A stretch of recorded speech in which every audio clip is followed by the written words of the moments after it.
ನನ್ನ ಹೆಸರು ಸೌಜನ್ಯ. ಮಕ್ಕಳಿಗೆ ಹೇಗೆ ಇಂಗ್ಲೀಷ್ ಆಲ್ಫಾಬೆಟನ್ನು ಉಚ್ಚರಿಸೋದು ಮತ್ತು ಹೇಗೆ ಬರೆಯೋದು ಅನ್ನೋದನ್ನು ನೋಡೋಣ. ಇಂಗ್ಲೀಷ್ನಲ್ಲಿ ಆಲ್ಫಾಬೆಟ್ ಐಯನ್ನು ಇ ಅಂತ ಫೋನಿಕ್ ಸೌಂಡ್ಸ್ನಲ್ಲಿ ಉಚ್ಚರಿಸಲಾಗುತ್ತೆ. ಇದಕ್ಕೆ ಉದಾಹರಣೆ ಅಂತಂದರೆ ಇ ಇಗ್ಲು, ಇ ಇಂಕ್ ಪ್ಯಾಡ್, ಇ ಇನ್ಫ್ಯಾಂಟ್.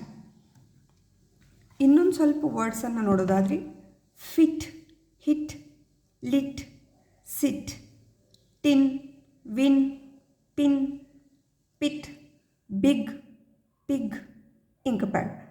ಇನ್ನು ಇದನ್ನು ಹೇಗೆ ಬರೆಯೋದು ಅಂತ ಅಂದರೆ ಈ ಥರ ಬರಿಬೇಕು. ಯಾರಿಗೆಲ್ಲ ಈ ಥರದ ಫೋನಿಕ್ ಸೌಂಡ್ಸಲ್ಲಿ ಆಸಕ್ತಿ ಇದೆಯೋ, ಇಂಗ್ಲೀಷ್ ಬಗ್ಗೆ ತಿಳಿದುಕೊಳ್ಳಬೇಕನ್ನೋ ಆಸಕ್ತಿ ಇದೆಯೋ ಅವರು ದಯಮಾಡಿ ಈ ಚಾನಲ್ಗೆ ಸಬ್ಸ್ಕ್ರೈಬ್ ಆಗಿ. ನಮಸ್ತೆ.